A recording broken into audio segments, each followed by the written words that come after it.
Bismillahirrahmanirrahim. Assalamualaikum warahmatullahi wabarakatuh. Alhamdulillahi rabbil alamin. Wassalatu wassalamu ala nabiyyina Muhammadin wa ala alihi wa sahbihi ajma'in. Allahumma ati nafsi taqwaha wa zakkiha anta khairu man zakkaha anta waliyuha wa maulaha. Amma ba'du. Ikhwatul kiram, a'azzakumullah wa uhibbukum fillah. Alhamdulillah, ikhwatul iman, kita sambung baca buku kita ini. Kita sampai muka surat 189, iaitu bab masalah taklif, beban untuk melaksanakan perintah. Ini masih lagi Imam Abu Hasan Al-Asy'ari nak bercakap kepada kita tentang kumpulan Qadariyah. Kumpulan Qadariyah, puak-puak Qadariyah. Puak-puak Qadariyah inilah puak-puak yang paling banyak masalah mereka dalam hal ketuhanan. Imam Ibnu Arabi, dia daripada Qadariyah, yang kata Tuhan duduk dalam poket, yang kata siapa tengok aku dia nampak Tuhan, siapa nampak Tuhan, siapa tengok Tuhan pasti nampak aku. Ini daripada suku Sakai Qadariyah. Imam Abu Hasan masih lagi nak bincang masalah apa. Qadariyah menyatakan bahawa Allah tidak melakukan kekufuran, tidak melakukan maksiat. Maksiat, kufur, maksiat, ini semua daripada hamba itu sendiri. Maka Imam Abu Hasan buka tajuk kepada kita bab beban untuk melakukan, untuk melaksanakan perintah. Ditanya kepada mereka, mereka ini puak-puak Qadariyah, bukankah Allah Jalla wa'ala telah memerintahkan kepada orang kafir untuk mengikuti kebenaran, mendengar dan beriman kepada Allah? Bukankah benda ni Allah suruh? Bukankah orang kafir bahkan di atas nama manusia dan jin dan manusia, dia kena benda ni? Kenapa? Yang pertama, mereka kena dengar dan mengikuti kebenaran. Kebenaran itu daripada Allah. Al-haqqu min rabbik. Al-haqqu min rabbik.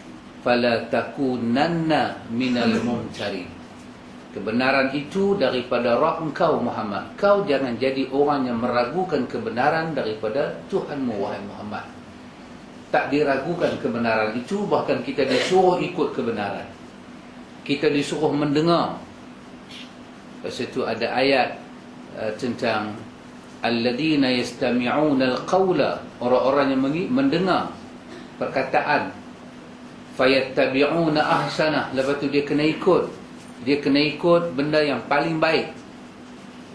Bukankah Allah Subhanahu wa taala telah memerintahkan orang kafir untuk mengikuti kebenaran, untuk mendengar dan beriman kepada Allah? Tanya soalan tu dulu.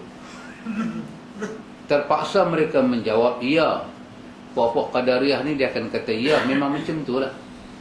Dikatakan kepada mereka, Allah Ta'ala berfirman, ma kanu yastati'una sam'a. Mereka selalu tak dapat mendengar kebenaran. Bukankah Allah kata, bukankah Allah suruh kita semua ikut kebenaran?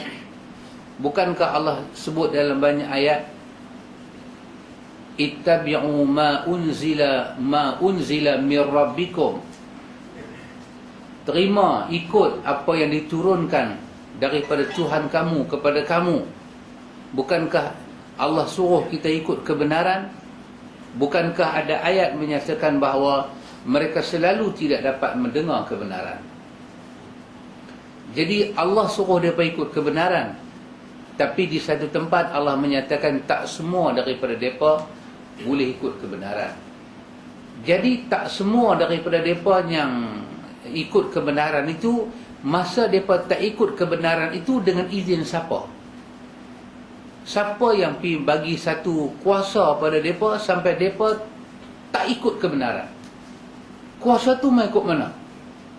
Kalau bukan kuasa Allah juga, kalau bukan dengan izin Allah juga.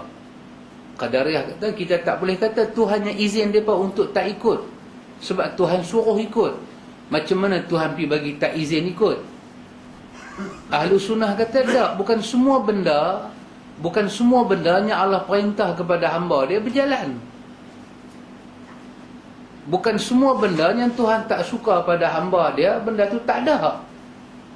Ini cara ahlu sunnah punya faham. Dalam surah Al-Kahfi Allah Ta'ala berfirman, wa kanu la yastati'una sam'a. Mereka selalu tak dapat mendengar kebenaran. Allah telah memerintahkan mereka untuk mendengar kebenaran. Allah yang suruh mereka ikut, tapi mereka jadi satu orang yang tak mau ikut. Kata Imam Abu Hasan, ditanya kepada mereka, bukankah Allah Ta'ala berfirman, yawma yukshafu an saqin wa yud'auna ila sujud fala yastati'un. Pada hari betih diangkat dan mereka dipanggil untuk sujud, maka mereka tidak ada kuasa untuk sujud. Ini cerita di hari akhirat. Allah minta hamba-hamba Allah ni sujud, orang kafir tak boleh sujud. Pasal apa tak boleh sujud? Tulang belakang jadi kerah. Tulang belakang mereka jadi kerah, mereka tak boleh rokok, mereka tak boleh tunduk. Pasal mereka di dunia sangat engkar. Bukankah Allah telah memerintahkan untuk sujud di hari akhirat nanti? Bukankah Allah suruh sujud? Bukankah Allah minta mereka sujud? Tapi mereka tak mau sujud. Maka mereka tak boleh sujud tu dengan kuasa siapa mereka tak boleh sujud? Dengan kuasa Allah. Allah yang mengizinkan mereka tak sujud, baru mereka tak boleh sujud. Dan dia sebut satu riwayat, dan dia bawa kepada kita satu riwayat tentang manusia di hari akhirat ni nanti. Mereka ni seolah-olah belakang mereka ni kerah macam mana pedang yang kerah, tak boleh sujud. Jadi dia kata hal ini membuktikan apa yang kami katakan, bahawa tidak mesti apa yang diperintahkan Allah kepada mereka lantas Allah mentakdirkan mereka untuk dapat melaksanakan. Dengan demikian batallah pendapat orang-orang Qadariyah tersebut. Bukan semuanya Allah Ta'ala beri kepada kita jama'atul muslimin, bukan semuanya Allah Ta'ala perintahkan kepada kita, Allah izin kita buat, bukan semua. Pasal itu ahlu sunnah menggunakan kaedah apa ikhwan? Wal ibadu fa'ilun haqiqah, wallahu khalaqa af'alih. Ini kaedah ahlu sunnah. Hamba wal ibad, hamba tu fa'iluna haqiqah. Hamba tu dia yang melaksanakan benda tu secara hakikat. Kalau dia tak semayang, memang hakikat dia tak semayang. Memang hamba yang buat maksiat ni, hamba yang buat secara hakikat. Dia bukan kata macam orang duk pergi wayang kulit, tuk dalang duk PJ kot belakang. Dah. Kita dengan Tuhan bukan macam tuk dalang dengan wayang kulit. Macam kita kata orang berlakon filem, dia berlakon filem lah. Dia kata saya ni bukan buat betul drama. Itu bab lain lah. Tapi memang itu watak dia. Dalam drama dia kena pegang perempuan, dia pegang lah. Dia tak boleh kata ni takkan Tuhan nak berdosa apa, saya bukan pegang betul, saya berlakon. Kan tu bab lain. Hang pegang, hakikat dia hang pegang, hang berdosa. Maka ahli sunnah memegang kaedah wal ibadu fa'iluna haqiqah. Hamba ni dia yang buat benda tu hakikat. Pasal itu Nabi sebut tentang 3 orang yang tak ditulis kepada mereka apa-apa. Siapa dia? Budak kecil. Budak kecil. Siapa dia lagi? Orang gila. Orang gila. Orang gila ni apa? Tak ada apa. Orang gila ni kita tak boleh kata dia buat benda tu. Pasal dia tak ada akal. Dia tak ada aqil. Mungkin dia baligh, tapi aqil tak ada, gugur. Tapi lain daripada orang ni semua, rufi'al rufi'al qalam ala thalath. Diangkat pena, diangkat tulisan daripada orang-orang ni semua. Kita orang biasa ditulis. Wal ibadu fa'iluna haqiqah. Hamba tu hakikat dia buat. Dia zina, bukan kata wayang kulit. Bukan kata Tuhan duk buat macam tok dalang Tuhannya. Tak. Dia yang mau. Wallahu, Allah Ta'ala tu pula khalaqa af'ali. Tuhan yang buat apa yang dia mau. Allah bagi lesen, Allah bagi izin. Dia adalah pembuat secara hakikat. Dia bukan majas, dia bukan simbolik. Kita tak boleh kata simbolik lah. Sebenarnya simbolik saja mereka ni tak semayang. Tapi sebenarnya nanti di hari akhirat Tuhan nanti buat. Ada. Hakikat mereka tak semayang. Dan dia tak boleh kata aku tak semayang pun pasal Tuhan punya mau. Ada. Hakikat dia Wallahu, Allah Ta'ala itu khalaqa af'alihim. Allah Ta'ala membuat perbuatan mereka yang mereka nak. Kenapa ikhwan? Ahlu sunnah pegang kaedah wal ibadu qudratun ala af'alihim walahum iradah. Ahlu sunnah pegang kaedah hamba tu dia yang menguasai perbuatan dia dan dia memang ada ingin nak buat benda tu. Dia yang ada ingin. Dan Allah Ta'ala itu wallahu, dan Allah Ta'ala itu khaliquhum wa khaliqu qudratihim wa iradatihim. Allah Ta'ala itu Allah yang menciptakan kemampuan untuk mereka dan Allah yang menciptakan kemahuan mereka tu. Yang buat mereka. Yang bagi izin, Allah bagi izin. Perbuatan mereka Allah buat. Kemahuan mereka yang mau. Maka Ahlu Sunnah mengambil ayat dalam Al-Quran. Allah katakan liman sya'a minkum ay yastaqim.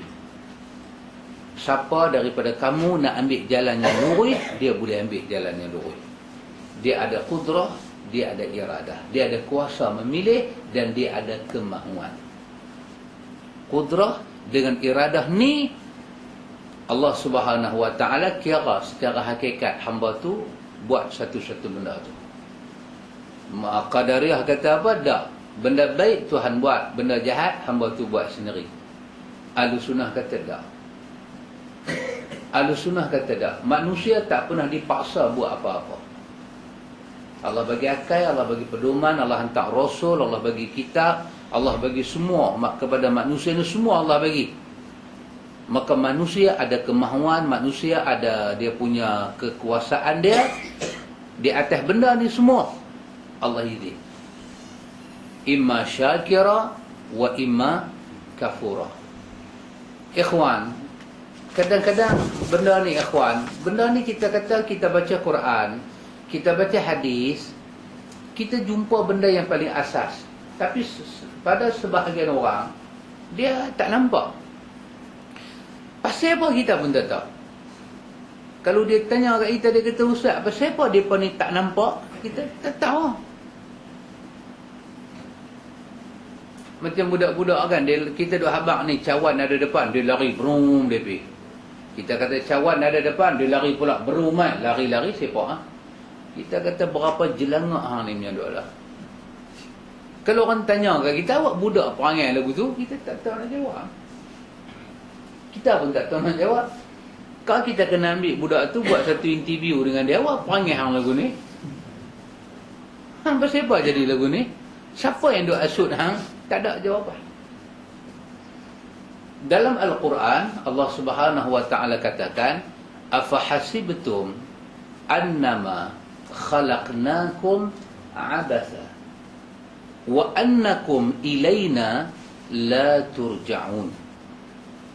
Allah kata, apakah hampa rasa, hampa kira kami buat hampa ni dalam keadaan abatha, mai-mai macam tu, kosong?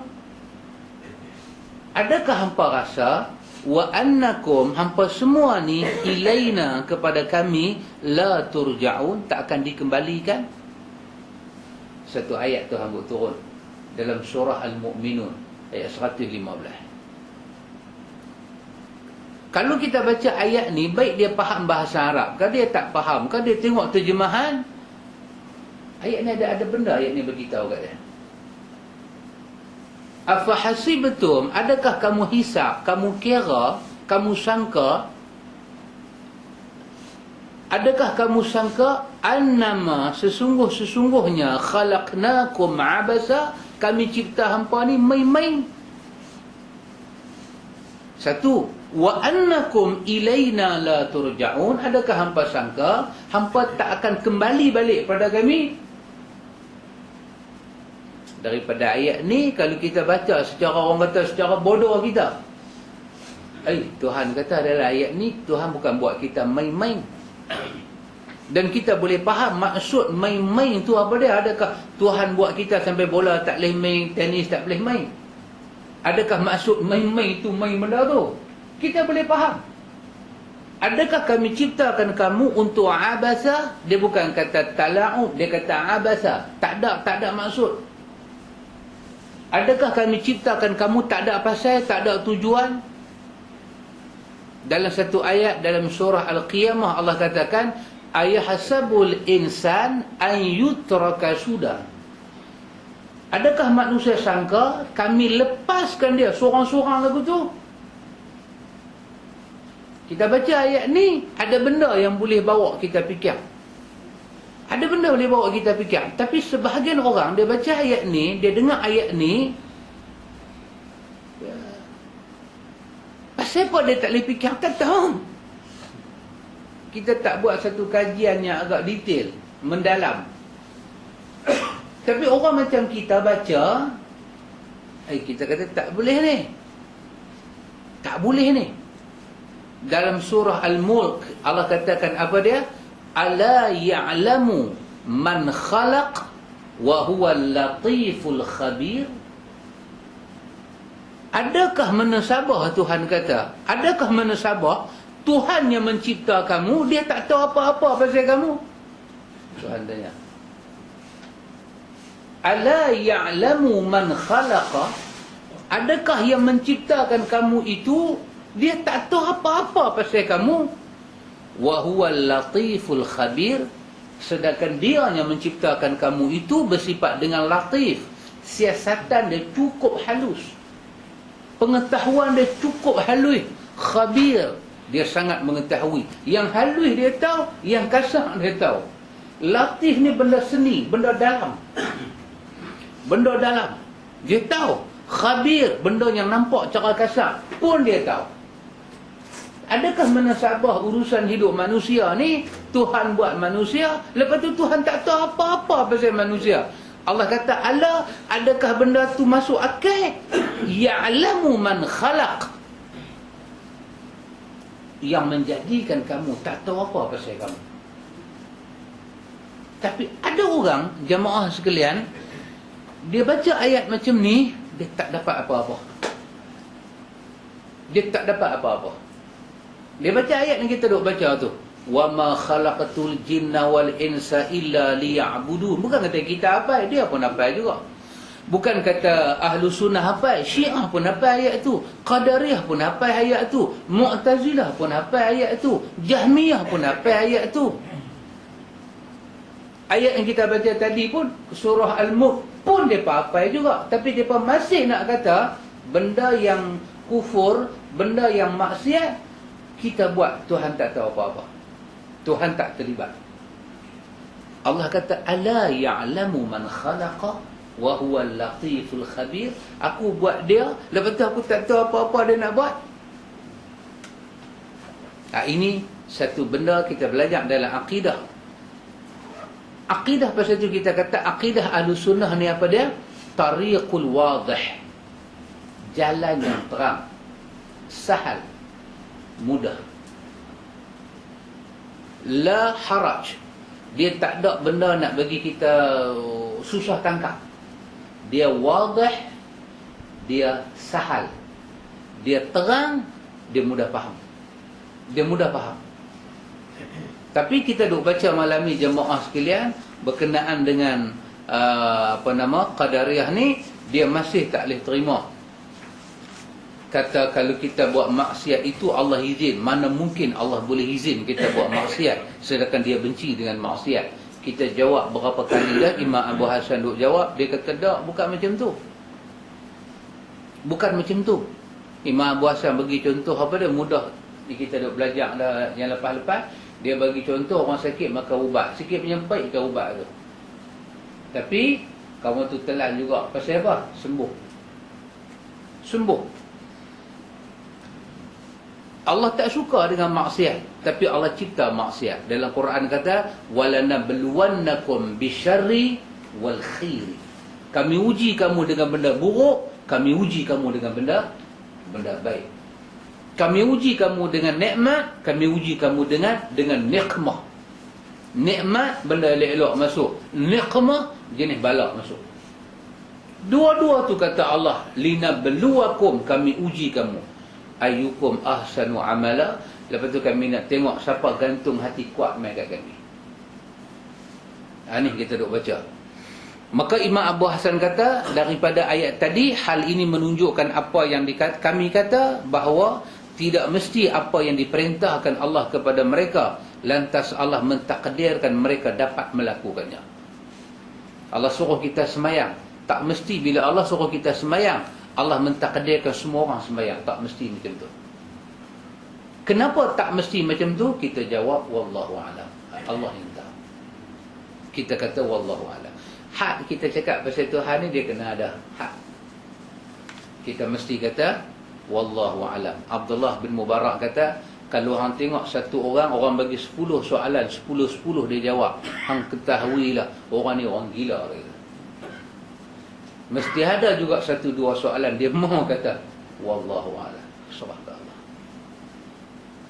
Bukan semua soalan kita jawab. Pasal tu anda tengok ulama sunnah, orang tanya dia pasti kat kawan tu. Tanya dia pasti kawan tu. Pasti last sekali main kat dia balik. Macam Abdullah bin Umar, tanya dia suruh pergi tanya Abdullah bin Mas'ud. Abdullah bin suruh tanya Abdullah bin Abbas, suruh tanya Abdullah bin Amr bin Al-As. Last sekali main pada Abdullah bin Umar balik. Dia passing.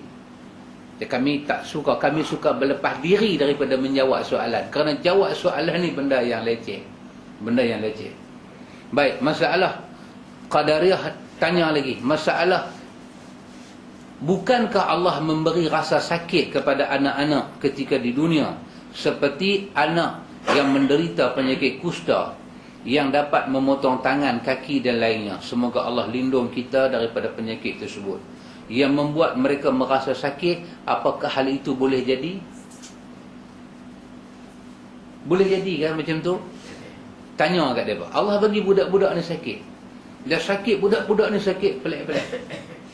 Kadang dia beranak main kepala dia besar, tak boleh bangkit. Kepala dia besar, lembik, tempurung kepala tak ada. Allah buat. Dia keluar-keluar main usus nak buang najis, lubang tak ada. Nak kena buat satu pembedahan pula. Dia main-main keluar-keluar, jantung dia tak cantik pula. Dia main-main keluar, macam-macam. Allah bagi budak-budak ni rasa sakit. Benda ni boleh jadi dah. Mereka menjawab ya. Kata pada mereka, jika ini merupakan keadilan, mengapa kalian ingkar jika Allah menyiksa mereka di hari akhirat juga merupakan keadilan? Kita tengok budak-budak sakit sampai setara tu, tetap kita kata Allah Ta'ala itu adil. Cuma diri kita ni, kita nak letak acuan adil tu macam mana kita tetap. Tapi kita tetap tahu kata Tuhan tu adil. Adil Tuhan ni bukan macam adil kita. Pasal tu Allah dengan nama dia, dengan sifat dia, dengan apa-apa yang ada pada dia, laisa kamitslihi syai'. Dia dengan kita, walam yakul lahu kufuwan ahad. Dia dengan sifat dia ahadun. esa, tunggai. Tak boleh sama dengan orang. Dia adil. Dia perkenai diri dia dengan adil dan dia beritahu dia suka dengan adil. Dia kata, jangan kamu cenderung kepada kezaliman, nanti dibakar kulit kamu dalam neraka. Habis budak-budak yang keluar-keluar main ni sakit lagu ni semua ni, apa kita nak kata? Kita kata Tuhan adil lah. Macam mana nak imbang adil Tuhan?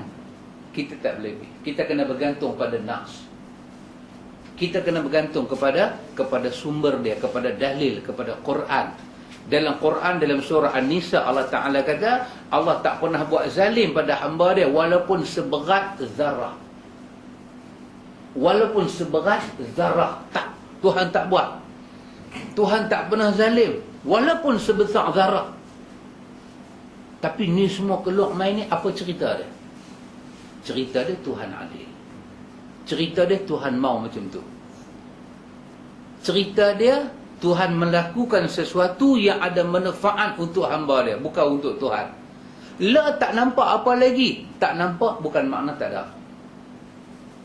Kawan yang tanggung benda ni semua, dia duk kata pada kita kan, berat mata tengok, berat lagi bau dia duk kandak benda tu.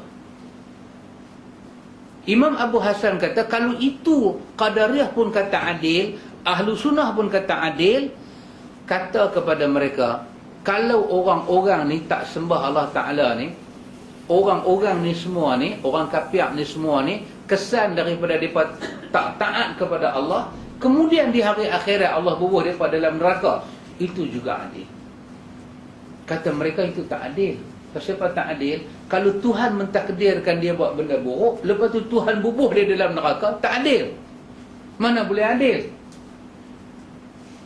Itu saya katakan tadi. Quran kata apa dia? Quran kata, kamu dijadikan, manusia tidaklah dijadikan jin dan manusia melainkan untuk beribadat. Kita faham ayat tu, kita buat ibadat nah.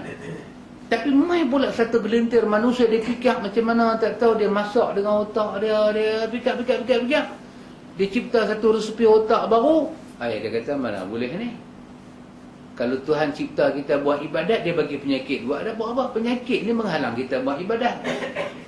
Dia bagi hujan, buat apa? Dia bagi musim. Biarlah benda tu stabil aja main pada kita, senanglah kita buat ibadat. Ayat Allah kata kita dicipta untuk buat ibadat. Dia pi aje otak dia. Ayat dia kata takkan kot. Tuhan suruh kita kahwin, lepas tu dia pi buat perempuan lagi banyak daripada jantan. Ni dia saja macam plan nak suruh orang terlanjur pi buat benda tak elok. Takkan kita dicipta untuk buat ibadat saja. Dia ada otak tu. Kalau tanya mai kok mana, tak tahu. Wallahu a'lam, mai daripada mana tak tahu. Satu makcik, lepas saya kuliah di Taiping, saya cerita pasal doa Nabi, riwayat Imam Muslim. Aisyah radhiyallahu anha cerita, dia bangkit tengah malam, dia raba-raba, tengok Nabi tak ada. Dia pegang, raba-raba tu kena tapak kaki Nabi. Dia pegang. Dia dengar dengan telinga dia, Nabi baca doa. Ya Allah, aku berlindung dengan redha-Mu daripada marah-Mu. Aku lindung, aku nak berlindung, aku nak tumpang lindung di bawah syurga-Mu daripada neraka-Mu. Tolong ya Allah, jangan marah ke aku, jangan bagi neraka ke aku. Aisyah dengar. Saya ceritalah, saya kata, ni doa yang paling tinggi. Pasal siapa baca? Nabi baca. Bukan mana-mana persatuan baca, pasal Nabi baca. Nabi baca. Jadi kalau satu dunia tak baca pun, doa ni punya martabat tak akan jatuh daripada status dia paling utama. Walaupun kita tak hafal, walaupun kita tak tahu doa tu tak wujud, kita tak tahu dia wujud, dia tetap duduk tempat nombor tinggi walaupun tak ada penghuni bumi baca. Dan saya kata, alah sebetulnya, saya kata jangan ikut wali-wali ni punya marifat. Dalam saya kata wali-wali marifat, satu makcik sudah cak. Dia kata, Ustaz, Rabi'atul Adawiyah baca doa, ya Allah, kalaulah satu hari aku minta syurga, hang tolong bagi neraka mai kat aku. Saya kata, makcik siapa baca? Dia kata Rabi'ah Al-Adawiyah. Tak apa makcik. Tak apa, saya kata Mila hak min kita tu, Mila. Pak Min kenal Mila? Ingat? Yang bapak dia pergi hambat 3 ekor jebon. Kan? Dia pun masuk hospital, dia kata, Mila. Dia kata, saya bukan Mila, saya Melo. Dia beritahu. Mila tu main kita dengan tudung tak pakai. Mila tu lagi afdal daripada Rabi'ah Al-Adawiyah. Pasal apa? Pasal dia tak merepek lagu tu. Pasal apa yang jenis merepek lagu tu? Kita nak panggil wali. Apa pasal? Mila tu dia pegang gitar aja. Dia pegang gitar, dia menyanyi. Pakcik ingat lagi lagu dia? Tak apa ingat dah nah? Saya pun tak apa ingat. Dah sejak duk baca hadis ni tak ingat. Dia pegang gitar tu, dia duduk menyanyi. Dia menyanyi lagu tu je lah. Dia merepek dan dia tak ada sentuh apa-apa pasal Tuhan. Tapi Rabi'ah dicatatkan, mengikut cerita makcik ni, dicatatkan bangkit semayang mengadu, ya Allah, kalaulah dalam hidup aku ni satu hari aku minta syurga, hang bagi neraka kat aku. Saya kata makcik, Nabi minta lindung pada Allah supaya tak kena neraka. Tiba-tiba Rabi'ah minta neraka. Yang ni bukan Rabi'ah, ni jelmaan syaitan. Ni setan punya jelmaan. Pasal apa orang boleh ingat doa wali lagi besar daripada doa Nabi? Pasal apa? Pasal itu tak boleh jawab. Pasal itu kita tak boleh jawab. Pasal apa? Tak tahu. Dia cuai mana? Dia mesti ada, tapi kita lah tak tahu pasal apa. Letak Nabi partner dengan wali, buat satu forum. Takkan status Nabi nak duduk dengan wali? Dan bila Nabi cakap, dia macam tak boleh faham.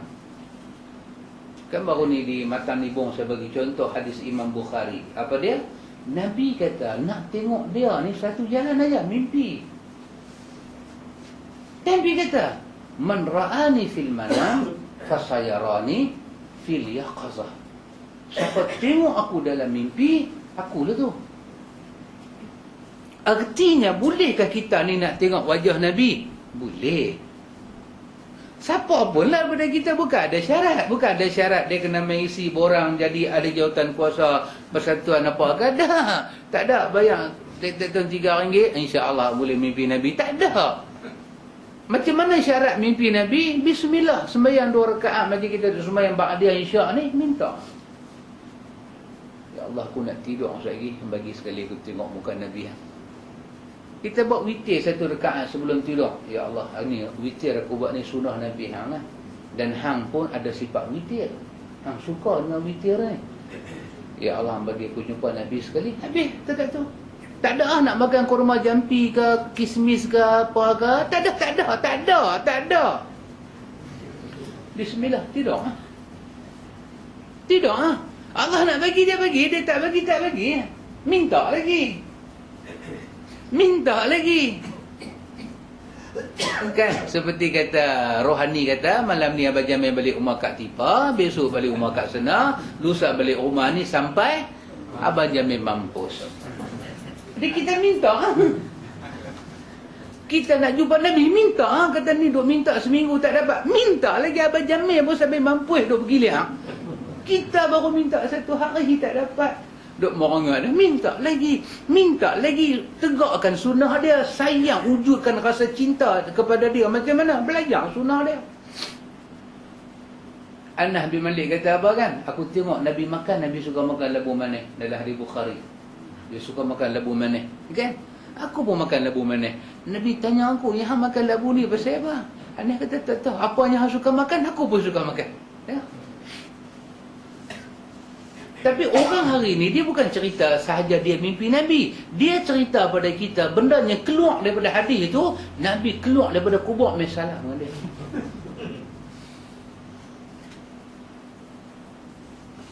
Saya ingat kalau orang India, dia tahu pasal kita, itu dia nanti kata apa kat kita?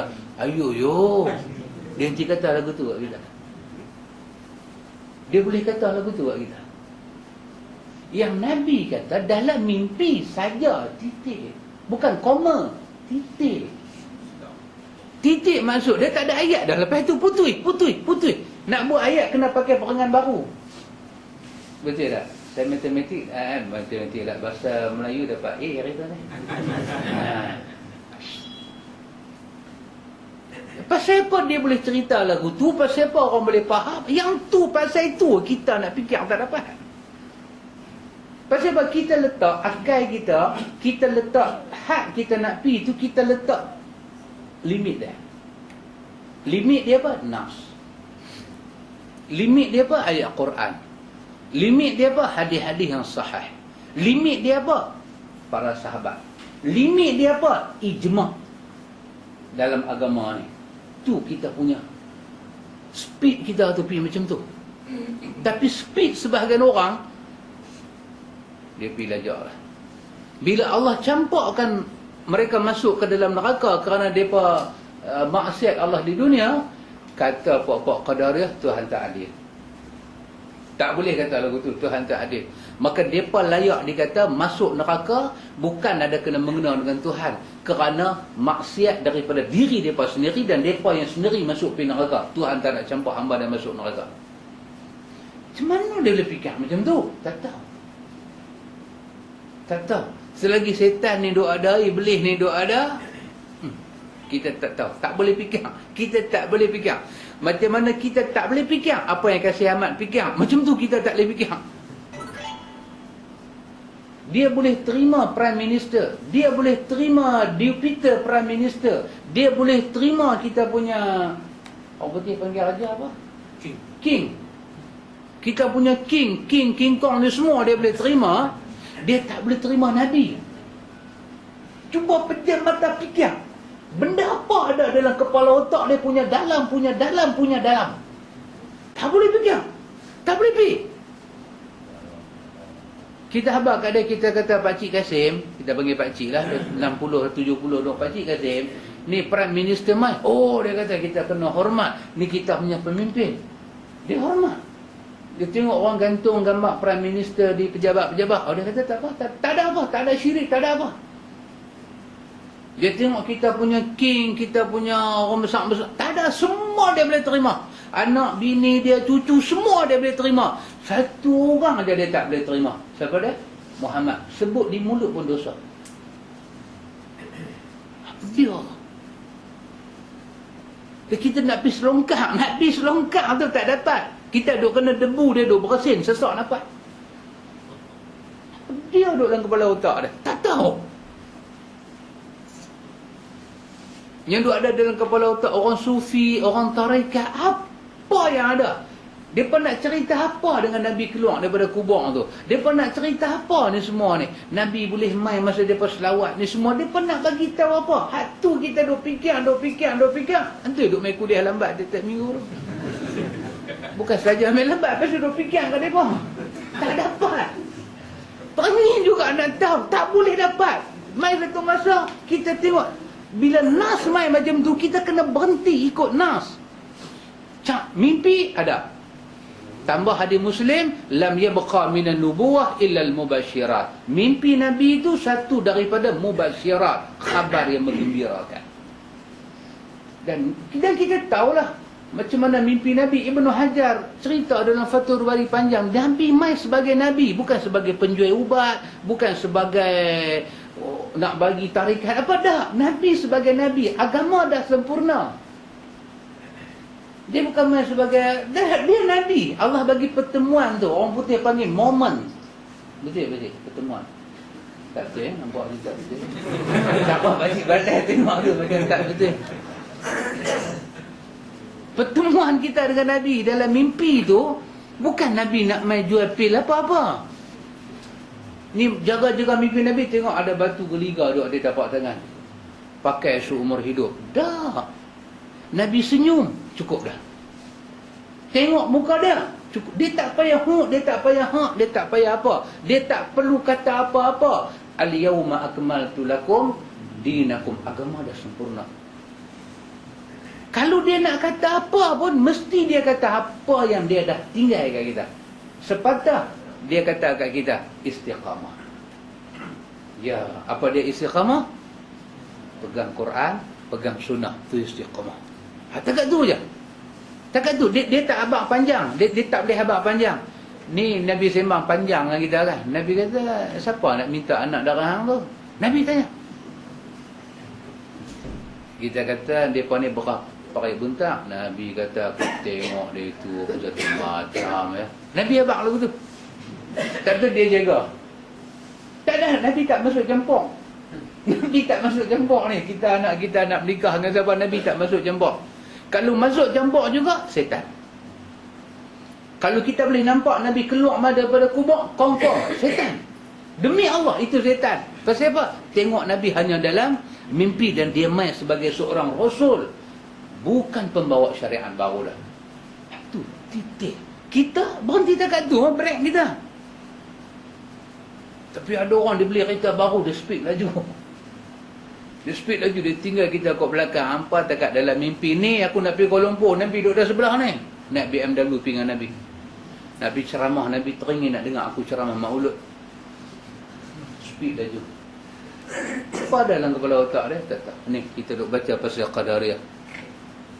Kita duk baca pasal Qadariyah. Kita pun tak boleh faham. Orang masuk campur pasal hak Tuhan ni, hak peribadi Tuhan, dia masuk campur.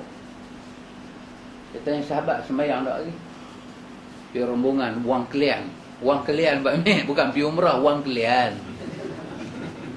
4:30 pagi dah berhenti dah nibah nak main ni. Dengan driver pun nampak tik mata duk ada sikit lagi. Pergi wang kelian. Sampai dekat gurun masuk subuh. Kita kata berhenti sat boleh tak nak sembahyang. Semua lena. Kita seorang je turun. Kita tengok semua lena. Kita pun panggil kawan sebelah nak azan dalam kapal terbang, dalam bas takut terbalik bah-bah tu. Jadi kita pun gerak, kawan sebelah kata sahabat tak semayang lah. Dia kata, ni personal dia kata. Ni peribadi dia kata. Benda peribadi bukan boleh duk tanya. Peribadi. Kita bukan duk pergi boleh serongkak peribadi orang. Why? Adalah dia punya apa? Maruah, orang putih panggil apa maruah? Water face. Bukan water face lah. Kita punya maruah ni apa? Dignity. Oh ya. Dignity. Kan susah nak sebut tu. Tak apa take time. Kita ada maruah kita. Cuba bayang, kita tak boleh tanya umur orang masalah, umur orang. Ni, pakcik saya nak tanya umur pakcik berapa? Dia pakcik. Tak tahu dia song kita. Duk tanya umur saya pasal apa? Alamak, kena marah. Kita saja nak tanya nampak dia sihat kan. Kok dia pergi tanam akak bahang dalam tulang dia ke. Dia ada makan apa ke kan. Dia penjera apa kan. Kita sajalah nak tahu. Dia kata ni duk tanya umur saya pasal apa. Kita sengam. Boleh kita pergi minta IC orang ikut suka? Tak boleh. Kena kawan yang tahu undang-undang. Polis minta IC, dia boleh minta IC polis balik. Polis tulis kat dia, dia boleh tulis polis punya nombor, punya apa, dia boleh tulis. Dia kata I see you in court. Dia kata kat polis. Polis tengok, bila polis nak tahan dia, polis buat data lepas dia. Polis kata dia ni gila. Dia kata kita mau ajak sikit bapak ni. Yang tu pun kita tak boleh masuk campur lebih. Tiba-tiba hal peribadi Tuhan kita masuk campur lebih. Kita pergi bubuh pula sifat dekat Tuhan. Kita pergi bagi tahu ni Tuhan tak boleh buat, ni Tuhan kena buat. Apa dia ni? Ada saya pergi masuk campur hal pakcik lebih. Pakcik, esok saya mau pakcik pakai putih. Pakcik kata saya nak pakai putih. Kata putih apa ustaz? Peduli saya ustaz. Saya Al-Fadhil. Pakcik tak peduli. Pakcik kata yang nak ayan makcik bukan ustaz. Tanya makcik nak ayan baju apa? Kita bukan boleh masuk campur lebih. Kita buat makan bagi orang makan. Kita kata sahabat makan, dia kata saya tak makan. Kita kata makan sikit, dia kata saya tak makan. Kita kata makan sikit, dia angkat kepala tu, dia tengok kita lagu tu. Hang buta mata ke hang buta perut? 2 kali dah aku kata aku tak makan malam. Kita takkanlah tak makan malam sampai sejumput tak boleh bubuhkan. Kita punya ingat. Kita kata makan dia ambil karipap, dia baling terus kat kita. Hang nak cekik sangat. Tak boleh pergi lebih. Tak tahu dekat Tuhan itu dia kita punya duk pergi. Tak boleh faham. Limit dia ada. Ada limit. Ada limit. Pergi rumah orang, Nabi kata bagi salam berapa kali? 3 kali. Assalamualaikum. Bagi jarak. Ni, Assalamualaikum, Assalamualaikum, Assalamualaikum. Dia tak jawab, jom balik ya. Amboi cepatnya balik. Nanti lah. Bagi jarak kawan tu bangkit ke, nak jalan mai ke, lutut dia sakit ke, bagi jarak. Oi, Assalamualaikum. Tak dengar, tak besar. Mungkin dia duduk macam kan Menteri Fasola Jason King. Dia kalau pergi pancong sikit punya teruk kan. Menatang tu kalau nak keluar tengok muka dia jadi macam mana. Yang tu kalau kita pergi bagi salam, kacau. Sabar. Assalamualaikum. Agak mana sabar 3 kali belah. Ni 3 kali bukan kata belah, dia pergi katok nakor pula. Kedegung. Dia pusing satu rumah kawan tu. Woi, mampoi kat dalam tu. Mana kawan tu tak terbakar. Ada hal. Ini pasal Tuhan keliling kelalang kita otak habis. Tuhan tak layak duduk di arash.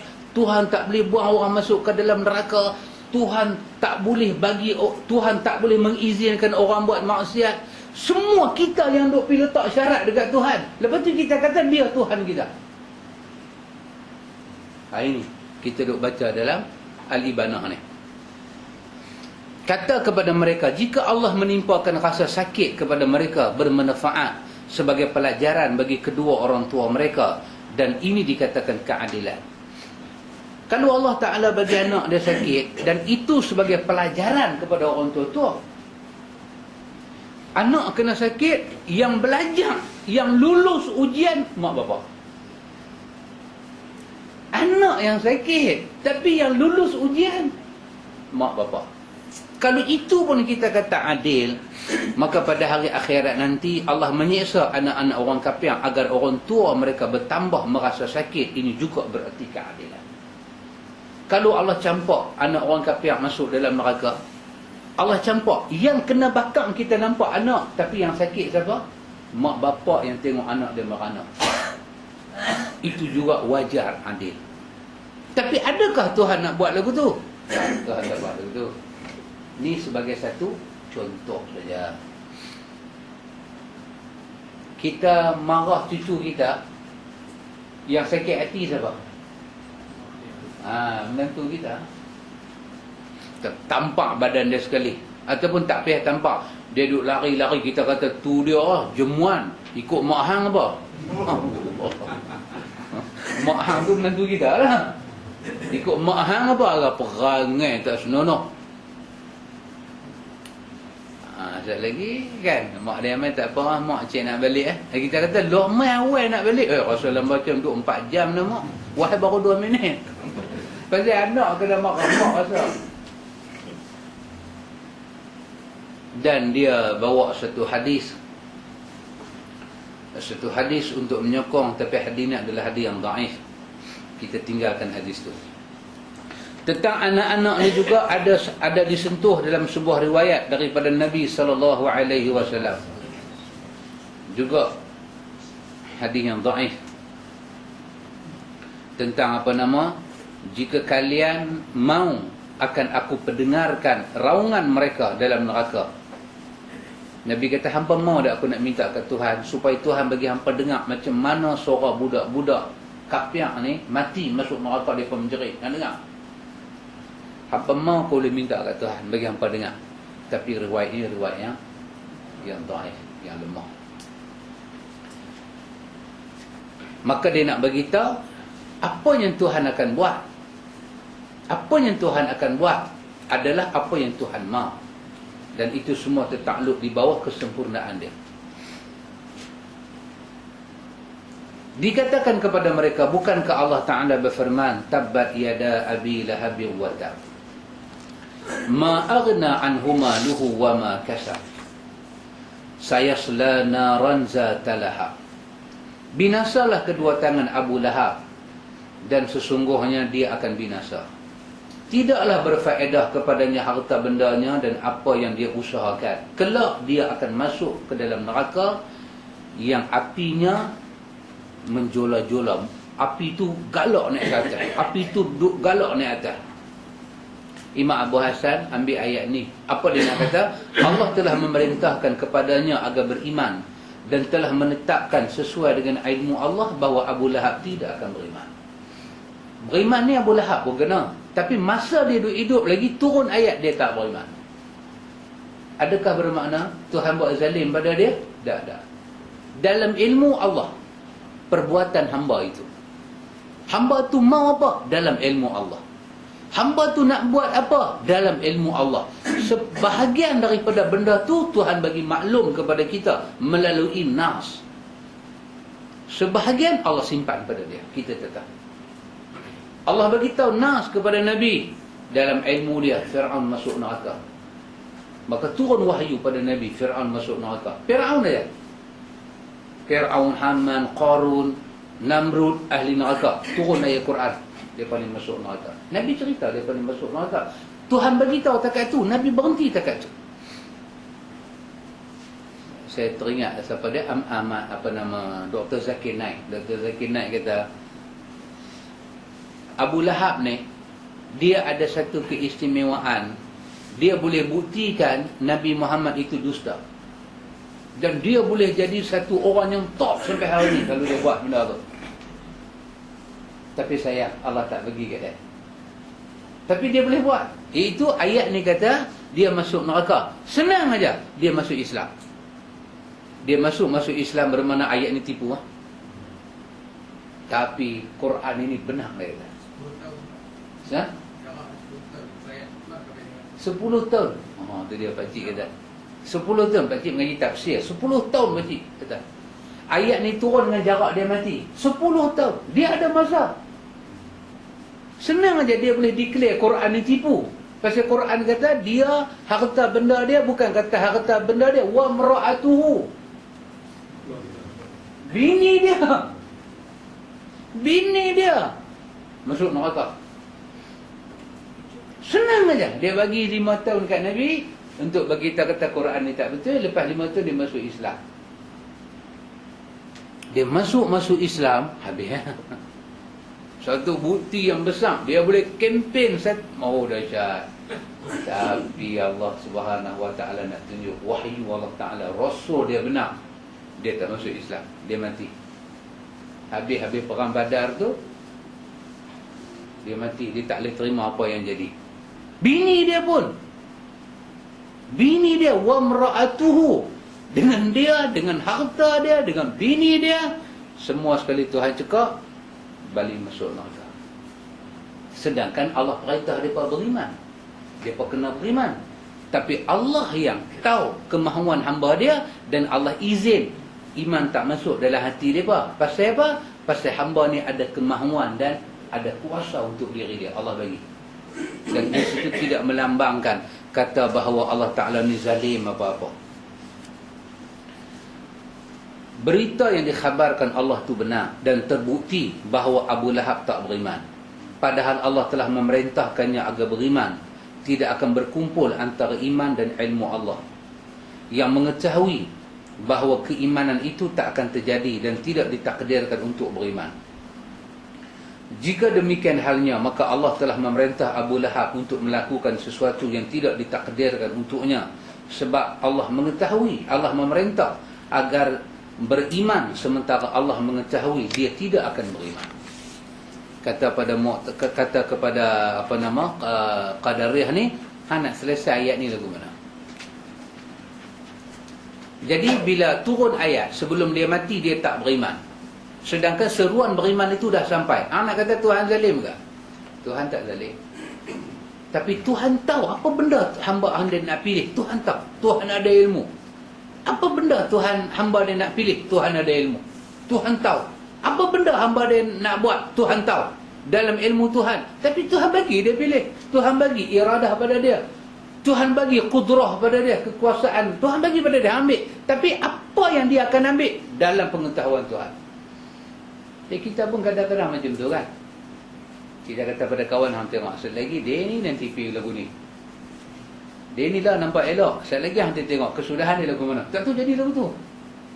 Dalam kita duk kata tu, jadi. Yang Pak Amir kata kan, mak rempik ni kan, dia pusing main depan kita, last sekali dia pusing pergi, dia pusing main, boleh ambil dia. Tengok-tengok ambil sungguh. Tengok-tengok ambil sungguh. Macam mana kita tahu? Kita bukan tahu takdir dia, body language. Body language.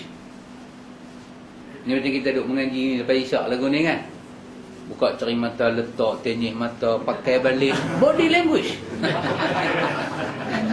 Kan? Body language nak bagi tahu kata, had ilmu tu ada had. Ada masa dia boleh terima, ada masa dia tak boleh terima kan. Dia duk buat satu macam yang terkejut, tarik muka api depan balik, maknanya cari tempat berhenti, landing bang. Landing bang tempat tu. Itu pun kita boleh tahu. Ala ya'lamu man khalaqa wa huwal latiful khabir. Adakah pantas yang menciptakan manusia tak tahu keadaan manusia? Yang menciptakan makhluk ni tak tahu hal ehwal makhluk? Di akhir daripada surah apa? Surah Luqman kan?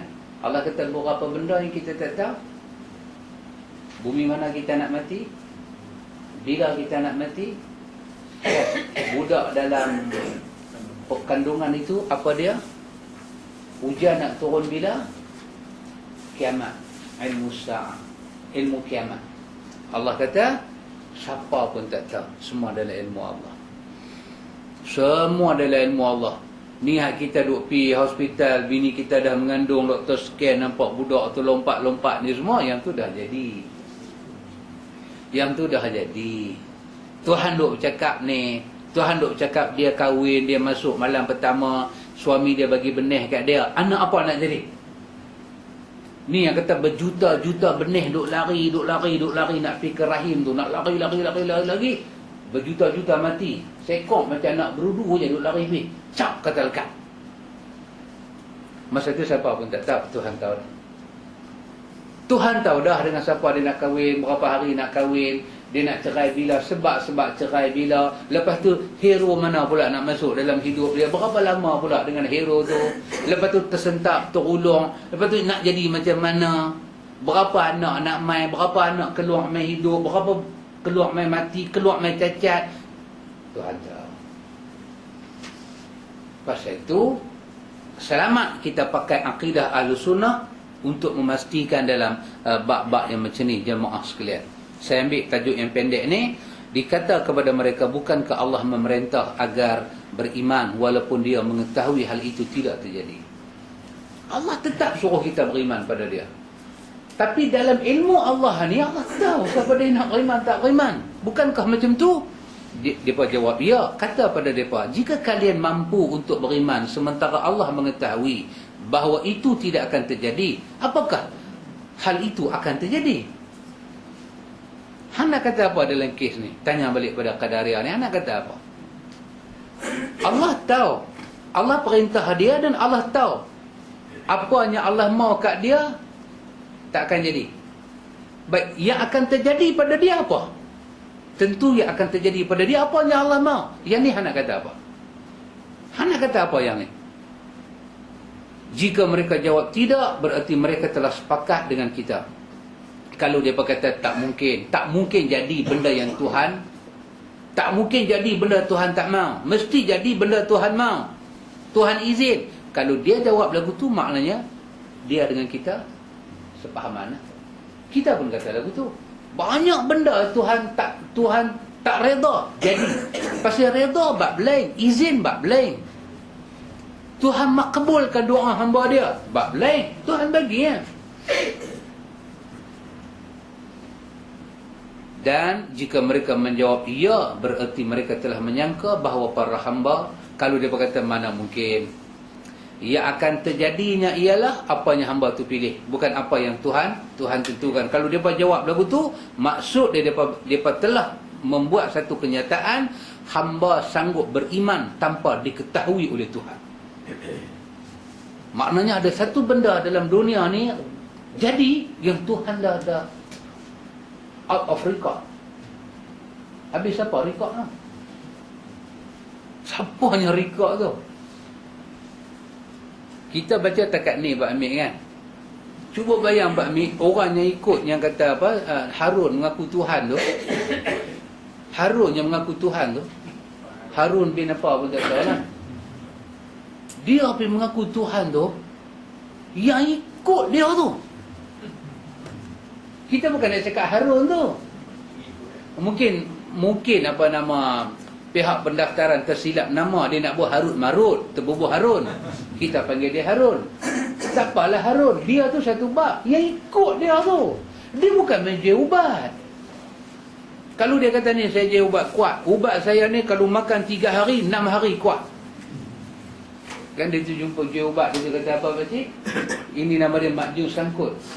Kalau tengah sihat makan boleh semput. Kan? Kalau makan apa nama elok-elok, esok pagi bangkit boleh naik bulu. Dia bagi tahu siap, dia tak bohong, dia bagi tahu siap ubat dia tu boleh ikut orang. Tapi yang beli tu, dia sikit punya duk cerita ubat dia Pak Mik. Ubat kami nama Makjun Sangkut. Bukan Makjun Warisan, Makjun Sangkut. Kalau tengah sihat-sihat, makan ubat kami boleh semput. Jadi kalau kawan tu ada otak, dia beli dah. Cari mampu dia abang siap, tengah sihat, makan jadi semput. Badan lincin elok, kalau makan naik bulu. Kalau dia kata naik bulu tang dada saja, tak apalah Pak Mik. Dia kata makan-makan naik bulu, tu pun beli.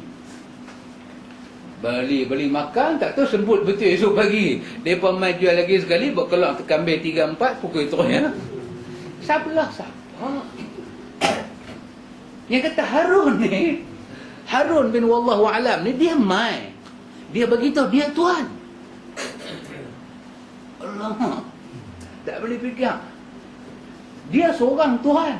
Yang duduk di Amerika duduk sembah apa pula? Dia duduk ada di Malaysia. Dia beritahu dia Tuhan. Tak apalah dia ni gila ke, apa ke, unplug ke, plug tercabut ke. Yang ikut tu, takkan tak boleh fikir kalau dia mengaku ni, saya ni keturunan Mahsuri. Oh, okey juga. Kita pun nak tahu kan cerita Mahsuri ni betul-betul macam tu. Mana boleh tanya dia. Orang putih kata ask him.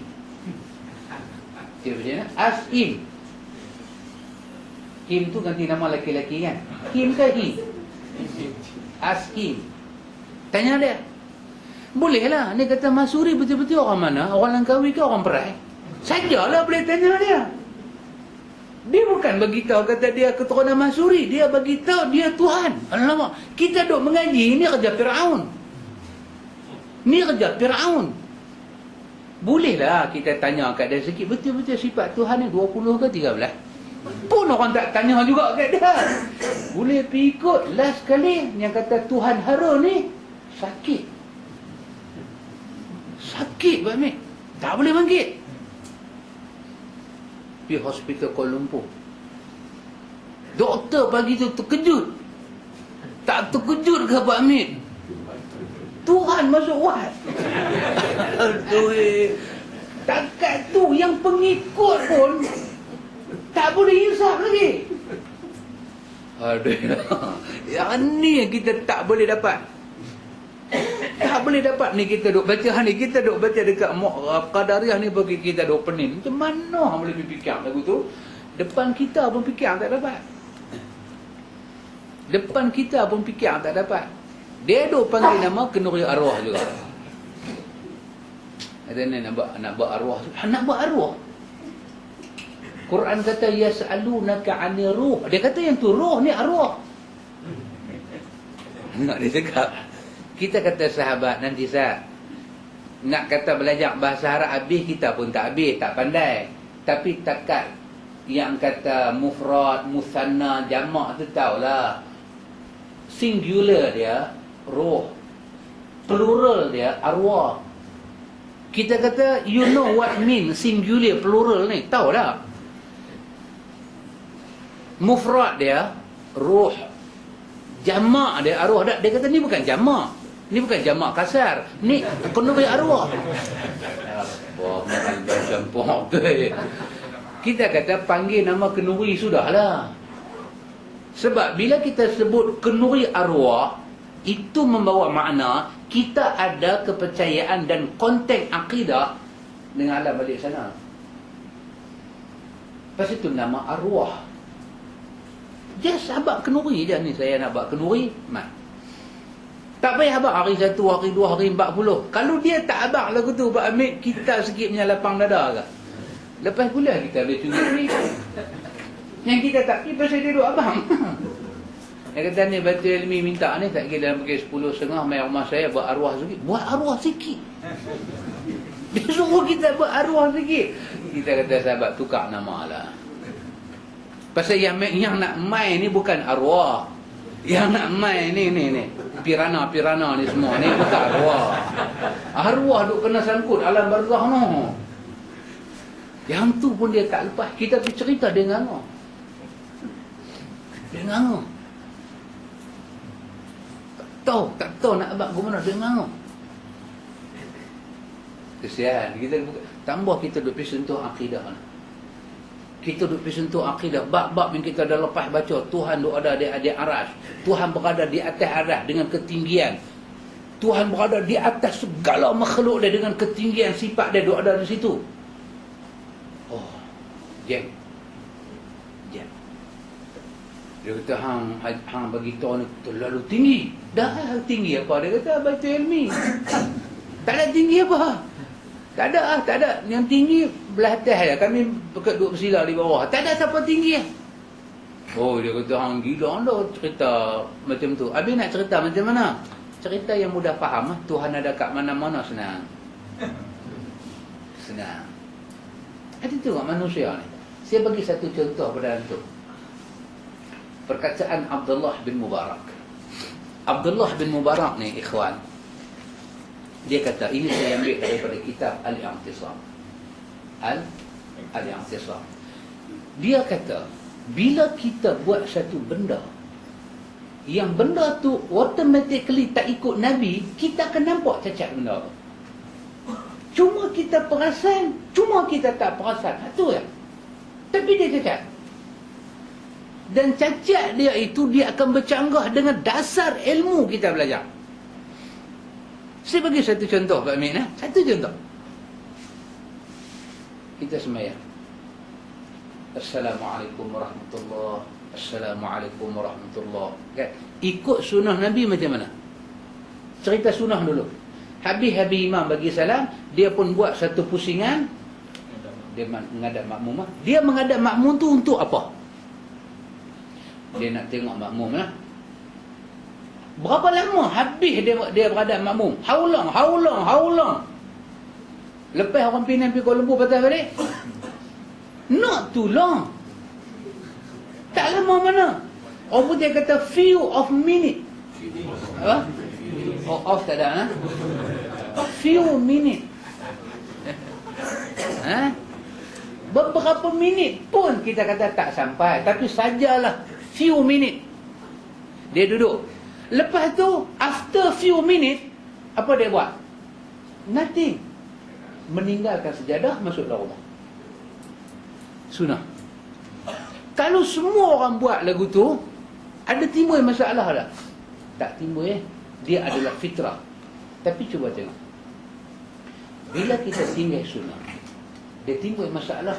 Dan kita pun sebenarnya jadi macam tak boleh nak apa? Tak boleh nak nampak. Bila dia bagi salam belah kanan, Assalamualaikum warahmatullahi, Assalamualaikum warahmatullahi. Apa dia buat? Dia pusing sebelah kanan. Tak apa, memang ada riwayat lagu tu. Dia pusing belah kanan. Apa dia buat? Dia berzikir kan? Betul tak? Dia zikir. Habis dia zikir semua gedebang-gedebung. Habis, last final kepada zikir apa dia? Baca doa. Masa tu dia baca doa, muka dia pergi mana? Muka makmum tak mana? Muka dia pintar mana?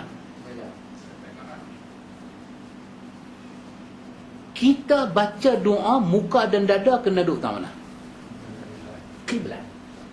Dia ni duduk tak mana? Dia duduk di sini. Dia baca doa. Makmum duduk mana? Awak makmum tak pusing aku tu. Makmum menghadap kiblat. Dia pusing kot tu. Why? Awak nak baca doa menghadap kiblat lah. Bukan awak tak tahu kiblat belah mana. Pasal apa jadi lagu tu? Bila manusia tak ikut saja cara Nabi, dia tak sedar pincang tu duduk depan mata dia. Dia tak sedar. Dia membelakangkan kiblat. Kenapa nak belakangkan kiblat? Kita tahu kiblat belah sini. Pernah tak? Saja-sajalah ni, saja-saja. Kita tahu kiblat belah sini. Saja aku nak baca doa kot ni. Apa kita kata pada orang tu? Tuan telah buat benda yang kurang afdal. Hadapkan wajah Tuan ke arah kiblat. Baca doa. Kita baca Quran. Kita baca Quran. Kita tahu ni arah kiblat. Bismillah. Kita pusing ke arah kiblat. Bukan mesti, tapi itu adab dia. Dia duduk, dia baca doa, kalau itu semua habis. Nabi pusing-pusing kepada sahabat. Nabi duduk sat saja. Lepas tu Nabi buat apa? Nabi bangkit. Syekh Albani sebut dalam buku dia Sifat Salat Nabi, kalau imam tu dia pusing ke makmum, dia zikir. Lepas tu katalah imam tu dia nak baca doa, dia pusing balik diri dia ke arah kiblat, dia baca doa. Kata Albani, tetap masuk dalam bid'ah. Kenapa? Nabi tak pernah duduk selama tu dan baca doa ramai-ramai. Tetap masuk bid'ah. Ni kan pula dia pusing ke arah lain. Kata Albani, double punya bid'ah. Tengok manusia. Betul lah kata Abdullah bin Mubarak. Bila manusia ni dia renggang dengan sunnah Nabi, dia akan pincang. Dia tak sedar. Kita kata Tok Imam menghadap kiblat nah. Nah, kalau kata kat dia Tok Imam baca doa sendiri, kami baca sendiri, hujan tak turun pula. Itu kita suruh dia buat kerja paling gila dalam hidup dia. Ini ikhwatul iman. Tapi kata Imam Abdullah bin Mubarak, satu perkataan dia kata apa dia? Dia kata i'lam. Dia kata saudaraku, hampa kena ingat, innal mauta karamatun likulli muslim man laqiyallahu ala sunnah. Mati adalah satu kemuliaan bagi satu orang muslim yang dia balik kepada Allah Ta'ala di atas jalan sunnah. Mati satu kemuliaan, bukan kehinaan. Pegang sunnah kita elok-elok, daripada akidah, ibadah sampai akhlak. Kita pegang elok-elok, kita balik bertemu Allah dalam keadaan karamah. Karamah bagi umat Muhammad ada ketika dia mati, dia berpegang dengan sunnah. Baik, insya-Allah lepas ni ikhwan kita masuk Imam Abu Hasan nak bagi sedikit pandangan dia tentang bab Mu'tazilah pula. Tanya kepada Mu'tazilah, kata Imam Abu Hasan, bukankah orang Majusi menetapkan bahawa syaitan mampu membuat kekejian, kejelekan yang tidak ditakdirkan oleh Allah, dan perkataan inilah yang menyebabkan mereka kafir. Tanya pula pada Mu'tazilah, syaitan ni ada kuasa tak? Syaitan ni ada kuasa tak? Tengok, sebahagian Mu'tazilah lajak ada sampai kafir. Lajak ada sampai kafir, sebahagian, bukan semua. Macam mana nanti Imam Abu Hasan akan bagi jelas kepada kita, insya-Allah. Wallahu a'lam. Satu bab yang menarik kita akan jumpa, hati yang terkunci dan hati yang mati. Masa satu tahap manusia ni terkunci hati dia daripada ikut sunnah. Kan dulu Kak Ramlah buat satu lagu, Kau Kunci Hatiku. Dia menang tahun 92 tak silap saya. Kau kunci hatiku. Kak Ramlah Ram, dia buat lagu tu. Lah dia pun pakai tudung cantik lah, jadi mentor. Sikit lagi dia mengaji sunnah, lagi cantik. Kan? Lagi cantik dia mengaji sunnah. Kita akan tengok insya-Allah. Lepas tu kita akan tengok satu bab apa dia? Bab kalimah kita duk kata tu insya-Allah. Imam Abu Hasan nak cerita kalimah tu insya-Allah. Lepas tu dia bawa semua ni bab pendek-pendek, dia nak tutup buku dia masalah mati, masalah ajal. Masalah ajal kita ni macam mana? Kita boleh tahu bila kita nak mati. Riwayat-riwayat cerita macam mana? Khutbah jemaah tempat saya bagi tahu, Khalifah Harun Ar-Rasyid lagi 3 hari nak mati. Dia korek liang siap-siap, dia potong kikapan siap-siap. Orang tanya dia, awak ni? Dia kata, aku nak mati lagi 3 hari. Cukup-cukup 3 hari dia mati. Nabi pun malaikat maut mai baru Nabi tahu. Harun Ar-Rasyid tahu lah. Kalau Harun Rashid boleh tahu, Harun yang lain boleh tahu. Dia punya darah tu. Kita akan tengok betul ke benda ni macam tu, ya kawan. Insya-Allah. Wallahu a'lam. Jadi Rasulullah lepas solat dia pusing, dia tengok sahabat. Adakah masa tu dia ada ketika dia pusing tengok sahabat tu dengan bagi tazkirah atau bagi kuliah atau biasa? Ya. Wallahu ta'ala alam. Pakcik kata bila Rasulullah bagi salam, Rasulullah pusing menghadap sahabat. Ada tak ketika-ketika dia terus bercakap bagi tazkirah? Riwayat langsung tak menyebut bab tu. Bahkan kita jumpa perkataan-perkataan dia lepas sembahyang, habis lama, seperti riwayat Ummu Salamah dalam Nabi menyatakan astaghfirullah. Dia akan tengok jemaah wanita di belakang keluar dah lagi, dan dia terus bangkit masuk dalam rumah dia. Nanti dia keluar lain, baru dia bercakap dengan sahabat dia. Habis bagi salam, Assalamualaikum, Assalamualaikum, terus bagi salam lagi satu pula, terus langsung tazkirah. Jadi kita kata tak wujud cara dia gitu. Habis tak ada bagi orang sembahyang sah. Antara sembahyang fardu dengan sembahyang sunat kena bagi satu jarak yang renggang, kan? Pasal itu kita baca dalam Riyadhus Salihin, Muawiyah tegur kawan tu, kenapa hang sembahyang sunat di tempat hang sembahyang fardu? Hang boleh sembahyang sunat di tempat sembahyang fardu dengan hang buat 2-3 benda. Satu, hang cakap dengan orang. Cakap dulu. Jangan terus-terus. Bagi ada satu benda pisah. Kalau hang tak mau cakap, hang kena ubah tempat. Sembahyang fardu dengan sembahyang sunat, dia kena ada satu wajah pemisah. Yang ini adalah rawatib kepada sembahyang fardu. Hak tu sembahyang fardu. Jadi wallahu ta'ala alam. Kita kata Allah Maha mengetahui, tapi riwayat-riwayat tidak menyebut. Terus bagi salam, Nabi bagi. Pelajaran Nabi dengan para sahabat ni disebut dalam hadis Bukhari. Khamis malam Jumaat Nabi ajak wanita, ada disebut kuliah orang perempuan, Nabi buat. Dan disebut ada ketika lepas sembahyang subuh Nabi akan tanya pada sahabat beberapa soalan tentang mimpi sahabat. Itu ada disebut. Nabi jalan dengan sahabat, Nabi buat satu. Dalam duk berjalan tu Nabi mendidik para sahabat. Jadi sahabat ni dapat ilmu dengan Nabi dengan bergui. Dia bergui dengan Nabi. Selagi tak bergui dengan Nabi, pasal tu Imam Syafi'i kata 6 benda kita dapat ilmu. Yang akhir dia kata apa dia? Suhbatul ustaz ataupun suhbatul mudarris. Orang yang ajak kita tu kita kena bergui dengan dia. Buat dia kawan kita. Sebulan sekali kita jumpa dia. Sebulan sekali kita jumpa dia. Kita duk bawa masalah satu kontena. Nak tanya pula dalam kuliah. Time makan tak boleh tanya. Dia kata, ni saya nak cekik lah. Tanya lagi. Dalam kuliah, hang tanya, telefon hang tanya, ni bagi peluang ni lagi hang tu. Tanya-tanya karipak ni ha. Tiga belah kerak tu je kata saya. Bagi saya bubuh dulu. Ustaz marah lah kan. Ustaz marah lah tu. Jadi, dia kena suhbatul ustaz. Kena berjalan dengan dia. Kita bukan mau ilmu dia saja. Bahkan kita nak tengok dia dengan ilmu tu macam mana. Isi dengan kulit ke, ataupun dalam kuliah dia bercakap ilmu. Di luar hidup dia di satu pihaknya asing. Sahabat boleh tahu lebih, sahabat boleh faham pasal sahabat bergui. Pasal tu ustaz dengan orang yang mai kuliah ustaz ni, dia tak boleh ada satu jarak. Ustaz pergi buat satu pagar belian rumah dia. Siapa nak mai?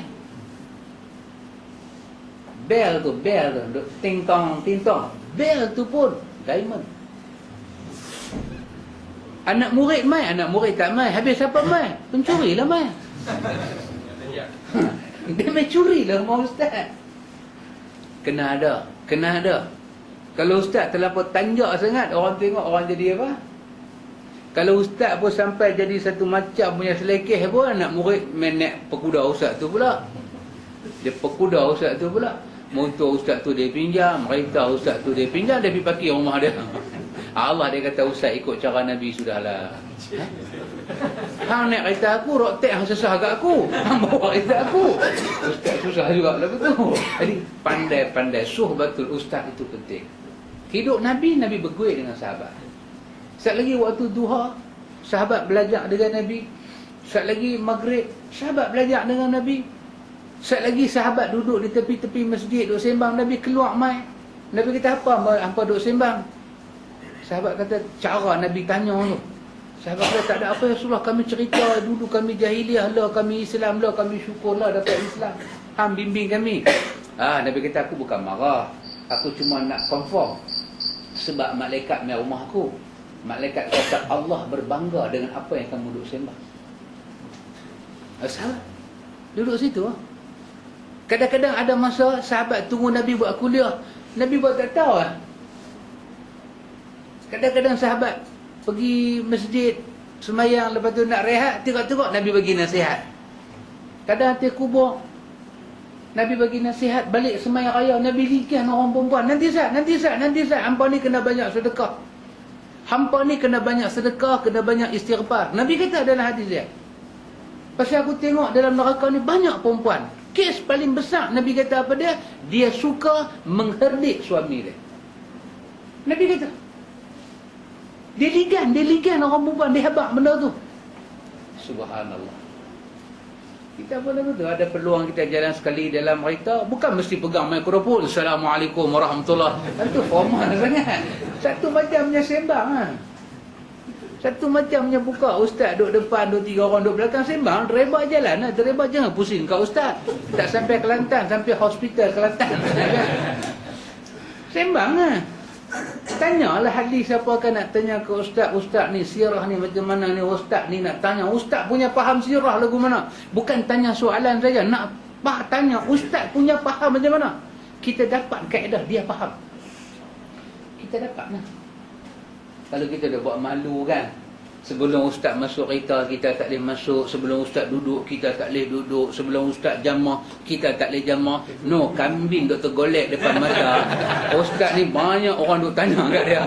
Hang duk pakai kaedah tu, sejuk kambing tu jahanam. Ambil kaedah Pakcik Hanifah bagus. Pakcik Hanifah punya kaedah bagus. Apa kaedah dia? Kaedah dia mudah. Apa dia? Bak makan, saya tak ada guru. Dia kata, bak makan, saya tak kena ustaz. Selagi tak ada riwayat kata makan kena tunggu ustaz, saya yang dia sapu betul-betul. Dia sapu betul. Tanya Pak Long, saya pi kuah dah anak dah. Dia kata Pak Haji cepat. Dia kata tak ada riwayat yang sahih dalam bab ni.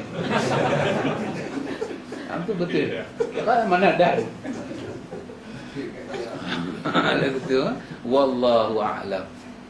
Subhanakallahumma wa bihamdika asyhadu an la ilaha illa anta astaghfiruka wa atubu ilaik.